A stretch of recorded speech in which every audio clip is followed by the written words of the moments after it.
ದೇವನಹಳ್ಳಿ ತಾಲೂಕಿನಲ್ಲಿ ಹೆಣ್ಣು ಭ್ರೂಣ ಹತ್ಯೆ ಪ್ರಕರಣ ಭ್ರೂಣ ಮೃತದೇಹದ ಮರಣೋತ್ತರ ಪರೀಕ್ಷೆ ಮುಕ್ತಾಯ ಆಗಿದೆ. ನಾಳೆ ಕೈ ಸೇರ್ತಾ ಇದೆ ಭ್ರೂಣದ ಮರಣೋತ್ತರ ಪರೀಕ್ಷೆಯ ವರದಿ. ಅಲ್ಲಿಯವರೆಗೂ ಖಾಸಗಿ ಆಸ್ಪತ್ರೆಯ ಫ್ರೀಜರ್ನಲ್ಲಿ ಮೃತದೇಹ ಇಡಲಾಗುತ್ತೆ. ವೈಟ್ ಫೀಲ್ಡ್ನ ಖಾಸಗಿ ಆಸ್ಪತ್ರೆಯ ಫ್ರೀಜರ್ನಲ್ಲಿ ಸ್ಟೋರೇಜ್ ಮಾಡಲಾಗುತ್ತೆ. ಹೊಸಕೋಟೆ ತಾಲೂಕಿನ ತಿರುಮಲ ಶೆಟ್ಟಿಯ ಎಸ್ಪಿಜಿ ಆಸ್ಪತ್ರೆಯ ಪ್ರಕರಣ ಇದು. ಮಂಡ್ಯ, ಬೆಂಗಳೂರಿನಲ್ಲಿ ಭ್ರೂಣ ಹತ್ಯೆ ಕೇಸ್ ಯಾವಾಗ ದೊಡ್ಡ ಮಟ್ಟಿಗೆ ಸುದ್ದಿ ಆಗುತ್ತೋ, ಸದ್ದು ಮಾಡುತ್ತೋ, ರಾಜ್ಯದಲ್ಲಿ ಇದೇ ತರ ಹಲವು ಆಸ್ಪತ್ರೆಗಳಲ್ಲಿ ಈ ತರದೊಂದು ದಂಧೆಯನ್ನ ಮಾಡಲಾಗ್ತಿದೆ ಅನ್ನುವಂಥ ಆರೋಪ ಬಲವಾಗಿ ಕೇಳಿಬರುತ್ತೆ. ಅದಕ್ಕೆ ಸಂಬಂಧಪಟ್ಟಂತೆ ಕೆಲವೊಂದು ಆಸ್ಪತ್ರೆಗಳು ಸಿಕ್ಕಿ ಹಾಕೊಳ್ಳುತ್ತೆ. ಇದೀಗ ತನಿಖೆಯನ್ನು ಕೂಡ ನಡೆಸಲಾಗ್ತಾ ಇದೆ. ಇದೀಗ ದೇವನಹಳ್ಳಿ ತಾಲೂಕಿನಲ್ಲಿ ಏನು ಹೆಣ್ಣು ಭ್ರೂಣ ಹತ್ಯೆ ಪ್ರಕರಣ ಇತ್ತು, ಭ್ರೂಣ ಮೃತದೇಹದ ಮರಣೋತ್ತರ ಪರೀಕ್ಷೆ ಮುಕ್ತಾಯ ಆಗಿದೆ. ನಾಳೆ ಇದರ ರಿಪೋರ್ಟ್ ಕೈ ಸೇರತ್ತೆ. ಅಲ್ಲಿವರೆಗೂ ಖಾಸಗಿ ಆಸ್ಪತ್ರೆಯ ಫ್ರೀಜರ್ನಲ್ಲಿ ಮೃತದೇಹವನ್ನು ಇಡಲಾಗುತ್ತೆ. ವೈಟ್ ಫೀಲ್ಡ್ನ ಖಾಸಗಿ ಆಸ್ಪತ್ರೆಯ ಫ್ರೀಜರ್ನಲ್ಲಿ ಸ್ಟೋರೇಜ್ ಮಾಡಲಾಗುತ್ತೆ. ಹೊಸಕೋಟೆ ತಾಲೂಕಿನ ತಿರುಮಲ ಶೆಟ್ಟಿಯ ಎಸ್ಪಿಜಿ ಆಸ್ಪತ್ರೆಯ ಪ್ರಕರಣ ಇದು. ರಿಪೋರ್ಟ್ ಏನು ಹೇಳುತ್ತೆ, ರಿಪೋರ್ಟಲ್ಲಿ ಏನು ಬರುತ್ತೆ, ಇದು ಸಾಕಷ್ಟು ಕುತೂಹಲಕ್ಕೆ ಕಾರಣವಾಗಿರುವಂಥದ್ದು. ರಿಪೋರ್ಟ್ ಏನು ಹೇಳುತ್ತೆ ಅನ್ನೋದ್ರ ಮೇಲೆ ತನಿಖೆ ಇನ್ನೊಂದು ಆ್ಯಂಗಲ್ನಲ್ಲಿ ನಡೆಯುತ್ತೆ.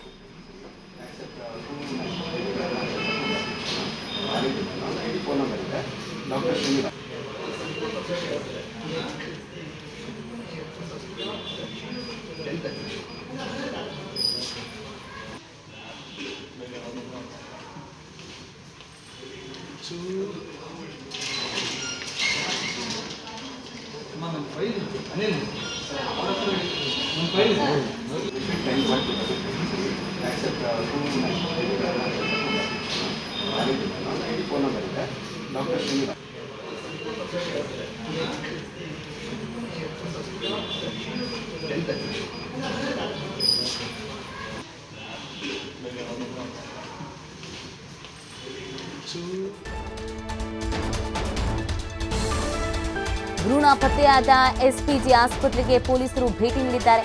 ಹೆಚ್ಚಿನ ತನಿಖೆಗೆ ಬೆಂಗಳೂರು ಗ್ರಾಮಾಂತರ ಜಿಲ್ಲೆ ಎಸ್ಪಿ ಮುಂದಾಗಿರುವಂಥದ್ದು. ಹೊಸಕೋಟೆಗೆ ತಿರುಮಲ ಶೆಟ್ಟಿಹಳ್ಳಿಯ ಎಸ್ಪಿಜಿ ಆಸ್ಪತ್ರೆಗೆ ಇದೀಗ ಪೊಲೀಸರು ಭೇಟಿ ಕೊಟ್ಟಿದ್ದಾರೆ. ದೂರಿನ ಅನ್ವಯ ತನಿಖೆ ವೇಳೆ ಪ್ರಕರಣ ಬೇರೆ ಆಯಾಮಗಳ ತಿರುವು ಪಡ್ಕೊಳ್ತಾ ಇದೆ. ಎಫ್ಐಆರ್ ದಾಖಲಿಸಿ ತನಿಖೆಯನ್ನು ಮುಂದುವರಿಸಲಿದ್ದಾರೆ ಪೊಲೀಸರು. ಒಂದಷ್ಟು ಅನುಮಾನ ಈ ಹಾಸ್ಪಿಟಲ್ ಬಗ್ಗೆ ಕೂಡ ಇತ್ತು. ಸ್ಥಳೀಯರಿಂದಲೂ ಕೂಡ ದೂರು ಬರ್ತಾ ಇತ್ತು. ಆ ನಿಟ್ಟಿನಲ್ಲಿ ಪೊಲೀಸರೇ ಭೇಟಿ ನೀಡಿದ್ದಾರೆ, ಪರಿಶೀಲನೆಯನ್ನು ನಡೆಸಿದ್ದಾರೆ, ತನಿಖೆಯನ್ನು ನಡೆಸ್ತಾ ಇದ್ದಾರೆ. ಈ ಭೇಟಿಯ ಸಂದರ್ಭದಲ್ಲಿ ಒಂದಷ್ಟು ಮಾಹಿತಿಗಳು ಸಿಕ್ಕಿದೆ ಅನ್ನೋದು ಕೂಡ ಗೊತ್ತಾಗ್ತಾ ಇದೆ. ಹಾಗಾಗಿ ಹಲವು ಆ್ಯಂಗಲ್ನಲ್ಲಿ ತನಿಖೆಯನ್ನು ಮುಂದುವರಿಸಲಾಗಿದೆ. ಈ ತನಿಖೆಯಲ್ಲಿ ಯಾರೆಲ್ಲ ತಗಲು ಹಾಕ್ಕೊಳ್ತಾರೆ, ಯಾರ್ಯಾರ ಹೆಸರು ಹೊರಗೆ ಬರುತ್ತೆ ಅನ್ನೋದು ಈಗ ಪ್ರಶ್ನೆ ಆಗಿ ಉಳ್ಕೊಂಡಿದೆ. ಭ್ರೂಣ ಡಾಕ್ಟರ್ ಮಂಜುನಾಥ್ ಅಂತೇಳಿ ಜಿಲ್ಲಾ ಕುಟುಂಬ ಕಲ್ಯಾಣ ಅಧಿಕಾರಿಗಳು ಮತ್ತು ಜಿಲ್ಲಾ ನೋಡಲ್ ಅಧಿಕಾರಿ PC ಆ್ಯಂಡ್ PNDT ಬೆಂಗಳೂರು ಗ್ರಾಮಾಂತರ ಜಿಲ್ಲೆ, ಇವರು ತಿರುಮಲ ಶೆಟ್ಟಿಹಳ್ಳಿ ಪೊಲೀಸ್ ಠಾಣೆಗೆ ಬಂದು ಒಂದು ದೂರನ್ನು ನೀಡಿದ್ದಾರೆ. ಆ ದೂರಿನ ಅನ್ವಯ ಇವರು ದಿನಾಂಕ 6/12/2023 ಈ ಒಂದು SPG ಹಾಸ್ಪಿಟಲ್ ಮತ್ತು ಡಯಾಗ್ನೋಸ್ಟಿಕ್ ಸೆಂಟರ್ ಅಂತಿದೆ, ಈ ಒಂದು ಸೆಂಟ್ರಿಗೆ 5ನೇ ತಾರೀಕು ಇವರು ವಿಸಿಟ್ ಮಾಡಿದಾಗ ಅಲ್ಲಿ ಒಂದು ಪೋರ್ಟೇಬಲ್ ಸ್ಕ್ಯಾನಿಂಗ್ ಯಂತ್ರ ಇದೊಂದು ದೊರೆತಿರ್ತದೆ ಈ ಒಂದು ಅನಿರೀಕ್ಷಿತವಾದ ಒಂದು ಇನ್ಸ್ಪೆಕ್ಷನ್ ಸಮಯದಲ್ಲಿ. ಆಗ ಅವರು ಸರಿಯಾಗಿ ಅಲ್ಲಿ ಒಂದು ಪರಿಶೀಲನೆ ಮಾಡಲಾಗಿ ಅಲ್ಲಿ ಒಂದು ಡಸ್ಟ್ಬಿನ್ನಲ್ಲಿ ಒಂದು ಭ್ರೂಣ ಪತ್ತೆಯಾಗಿರೋದು ಕಂಡು ಬಂದಿದೆ. ಇದನ್ನು ಕೂಡಲೇ ಅವರು ಇದು ಏನೋ ಒಂದು ಅಕ್ರಮ ನಡೀತಾ ಇದೆ, ಇಲ್ಲಿ ಭ್ರೂಣ ಹತ್ಯೆ ಮಾಡಲಾಗ್ತದೆ ಒಂದು ಕನ್ಫರ್ಮ್ ಆದಮೇಲೆ ಈ ತಿರುಮಲ ಶೆಟ್ಟಿಹಳ್ಳಿ ಪೊಲೀಸ್ ಠಾಣೆಯಲ್ಲಿ ಈಗಾಗಲೇ ದೂರನ್ನು ನಾವು ದಾಖಲು ಮಾಡಿದ್ದೀವಿ. ದೂರದ ದಾಖಲಾದ ತಕ್ಷಣ ನಮ್ಮ ಅಧಿಕಾರಿಗಳು ಸಹಿತ ಸ್ಥಳಕ್ಕೆ ಭೇಟಿ ನೀಡಿ ಈಗಾಗಲೇ ಆಸ್ಪತ್ರೆಯನ್ನು ನಾವು ಸೀಲ್ ಮಾಡಿದ್ದೀವಿ. ಈ ಹಿನ್ನೆಲೆಯಲ್ಲಿ ಇನ್ನೂ ಈ ಒಂದು ಘಟನೆಗೆ ಯಾರ್ಯಾರು ಕಾರಣ ಆಗಿದ್ದಾರೆ ಮತ್ತು ಹಿಂದೆಯೂ ಸಹಿತ ಇದೇ ಥರ ಒಂದು ಭ್ರೂಣ ಹತ್ಯೆಗಳು ಆದ ಒಂದು ಮಾಹಿತಿಯನ್ನು ಸಹಿತ ಕೆಲವೊಬ್ಬರು ಸಿಬ್ಬಂದಿಯವರು ನೀಡಿದ್ದಾರೆ. ಅದನ್ನು ಸಹಿತ ನಾವು ಗಂಭೀರವಾಗಿ ಪರಿಗಣಿಸಿ ಈ ಎಲ್ಲ ಯಾವಾಗಿಂದ ಈ ಒಂದು ಕೃತ್ಯ ನಡೀತಾ ಇತ್ತು ಮತ್ತು ಇದರ ಹಿನ್ನೆಲೆ ಯಾರಿದ್ದಾರೆ ಎಂಬುದರ ಬಗ್ಗೆ ನಾವು ಕೂಲಂಕಷವಾದ ತನಿಖೆಯನ್ನು ಮುಂದುವರಿಸಿ. ಮತ್ತಷ್ಟು ಮಾಹಿತಿಯನ್ನು ನೀಡುತ್ತಾರೆ ನಮ್ಮ ಪ್ರತಿನಿಧಿ ಸುರೇಶ್ ಬಾಬು. ಈ ಪ್ರಕರಣಕ್ಕೆ ಸಂಬಂಧಪಟ್ಟಂತೆ ಹೆಚ್ಚಿನ ಮಾಹಿತಿ ಏನೆಲ್ಲ ಲಭ್ಯ ಆಗಿದೆ ತನಿಖೆಯ ಸಂದರ್ಭದಲ್ಲಿ ಮತ್ತು ಯಾವೆಲ್ಲ ಆಂಗಲ್ನಲ್ಲಿ ಇದಕ್ಕೆ ತನಿಖೆ ನಡೀತಾ ಇದೆ?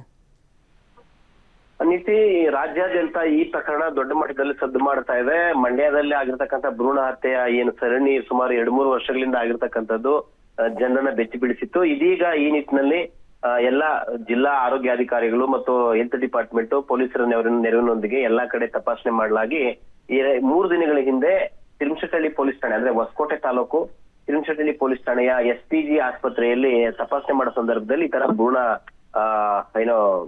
ಹತ್ಯೆ ಮಾಡಿರ್ತಕ್ಕಂಥ ಭ್ರೂಣ ಪತ್ತೆ ಆಗುತ್ತೆ. ಪತ್ತೆ ಆಗೋ ಸಂದರ್ಭದಲ್ಲಿ ಆಸ್ಪತ್ರೆಯಲ್ಲಿ ತಪಾಸಣೆ ಮಾಡಿದಾಗ ಸ್ಕ್ಯಾನಿಂಗ್ ಯಂತ್ರನೂ ಸಹ ಪತ್ತೆ ಆಗುತ್ತೆ.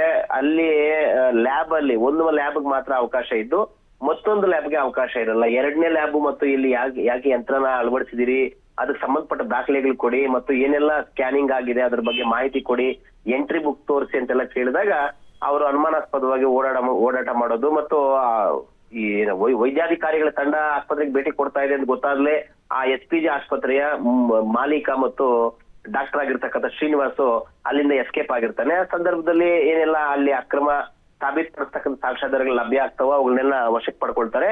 ವಶಕ್ಕೆ ಪಡ್ಕೊಂಡಾದ್ಮೇಲೆ ವೈದ್ಯಾಧಿಕಾರಿ ಆಗಿರ್ತಕ್ಕಂಥ ಡಾಕ್ಟರ್ ಮಂಜುನಾಥ್ ಅವರು ಪೊಲೀಸರಿಗೆ ದೂರು ಕೊಡ್ತಾರೆ.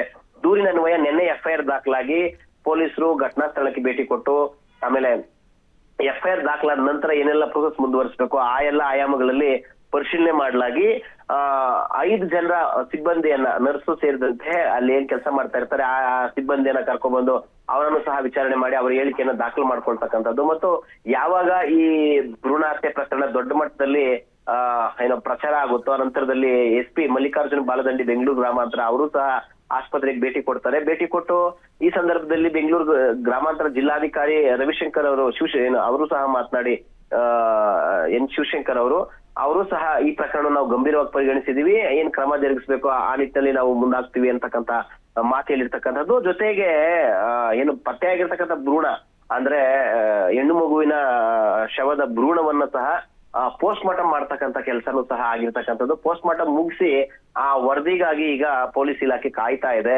ಆ ಮೇಲ್ನೋಟಕ್ಕೆ ಅದು ಹೆಣ್ಣು ಮಗುವಿನ ಭ್ರೂಣ ಶವ ಅಂತೇಳಿ ಹೇಳ್ತಾ ಇರ್ತಕ್ಕಂಥ ಪೊಲೀಸ್ ಅಧಿಕಾರಿಗಳು ಸಹ ಆಯಾಮದಲ್ಲಿ ಅಂದ್ರೆ ಯಾರ್ಯಾರೆಲ್ಲ ಆಸ್ಪತ್ರೆಗೆ ಬಂದಿದ್ದಾರೆ, ಎಷ್ಟು ದಿನಗಳಿಂದ ಈ ಅಕ್ರಮ ನಡೀತಾ ಇದೆ, ಒಂದು ಭ್ರೂಣ ಹತ್ಯೆಗೆ ಸುಮಾರು 10 ರಿಂದ 20,000 ವರೆಗೂ ಆಸ್ಪತ್ರೆ ಸಿಬ್ಬಂದಿ ಚಾರ್ಜ್ ಮಾಡ್ತಾ ಇದ್ರು, ಎಷ್ಟೆಲ್ಲ ಜನ ಬಂದಿದ್ದಾರೆ ಮತ್ತು ಯಾರು ಆ ಭ್ರೂಣ ಹತ್ಯೆ ಮಾಡಿಸ್ಕೊಂಡಿದ್ದಾರೆ ಅಥವಾ ಅದನ್ನ ಡಿಲೀಟ್ ಮಾಡಿಸ್ಕೊಂಡಿದ್ದಾರೆ ಅವ್ರನ್ನ ಕರೆದು ಸಹ ವಿಚಾರಣೆ ಮಾಡ್ತಕ್ಕಂಥ ಅವರ ಹೇಳಿಕೆಯನ್ನು ದಾಖಲಿಸ್ಕೊಳ್ತಕ್ಕಂಥ ಕೆಲಸವನ್ನ ಪೊಲೀಸರು ಮುಂದುವರಿಸಿರ್ತಕ್ಕಂಥದ್ದು. ನಿನ್ನೆ ಸಂಜೆ ಸುಮಾರು 6 ರಿಂದ 7 ಗಂಟೆ ಸುಮಾರಿಗೆ SP ಅವರು ಸಹ ಆಸ್ಪತ್ರೆಗೆ ಭೇಟಿ ಕೊಟ್ಟು ಪರಿಶೀಲನೆ ಮಾಡಿ ಈಗ ಈ ಆಸ್ಪತ್ರೆಯನ್ನ ಸೀಸ್ ಮಾಡಿರ್ತಕ್ಕಂಥದ್ದು.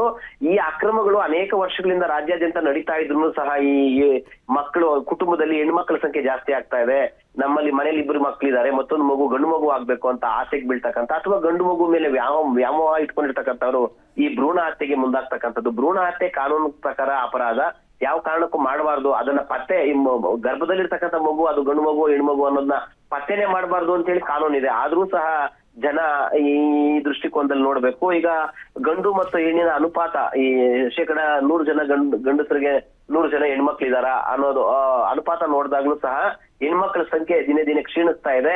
ಸಮಾಜದಲ್ಲಿ ಬೇರೆ ಬೇರೆ ವಾತಾವರಣ ಅಪರಾಧ ಹಿನ್ನೆಲೆ ವಾತಾವರಣ ಸೃಷ್ಟಿ ಆಗ್ತಾ ಇದೆ, ಸಮತೋಲನ ಸಾಧ್ಯ ಆಗ್ತಾ ಇಲ್ಲ. ಈ ದೃಷ್ಟಿಕೋನದಲ್ಲಿ ಈಗ ಮಂಡ್ಯದ ಭ್ರೂಣ ಹತ್ಯೆ ಪ್ರಕರಣ ಪತ್ತೆಯಾದ ನಂತರದಲ್ಲಿ ರಾಜ್ಯ ಸರ್ಕಾರ ಎಚ್ಚೆತ್ತುಕೊಂಡಿದೆ. ಈ ಪ್ರಕರಣ ಸದನದಲ್ಲೂ ಸಹ ದೊಡ್ಡ ಮಟ್ಟದಲ್ಲಿ ಗದ್ದಲ ಉಂಟು ಮಾಡಿರೋದ್ರಿಂದ ಸರ್ಕಾರ ತೀವ್ರ ಮುಜುಗರದಿಂದ ಪಾರಾಗುವ ನಿಟ್ಟಿನಲ್ಲಿ ಈಗ ಎಲ್ಲಾ ಜಿಲ್ಲಾ ಕೇಂದ್ರಗಳು, ತಾಲೂಕ್ ಕೇಂದ್ರ, ಆಮೇಲೆ ಎಲ್ಲಾ ಸರ್ಕಾರಿ ಆಸ್ಪತ್ರೆಗಳು, ಖಾಸಗಿ ಆಸ್ಪತ್ರೆಗಳಲ್ಲಿ ಈ ನಿಟ್ಟಿನಲ್ಲಿ ಏನಾದ್ರು ಅಕ್ರಮಗಳು ನಡೀತಾ ಇದೆಯಾ, ಭ್ರೂಣ ಹತ್ಯೆ ಆಗ್ತಾ ಇದೆಯಾ ಅಂತ ಪರಿಶೀಲನೆ ಮಾಡೋ ಸಂದರ್ಭದಲ್ಲಿ ಬೇರೆ ಬೇರೆ ಸತ್ಯಗಳು ಗೊತ್ತಾಗ್ತಾ ಇದೆ. ಈ ನಿಟ್ಟಿನಲ್ಲಿ ಸರ್ಕಾರ ಕಾನೂನು ಕ್ರಮ ಜರುಗಿಸಬೇಕಾಗಿದೆ. ನೀತಿ. ಓಕೆ, ಧನ್ಯವಾದ ಸುರೇಶ್ ಬಾಬು ತಮ್ಮ ಡೀಟೇಲ್ಸ್ಗಾಗಿ.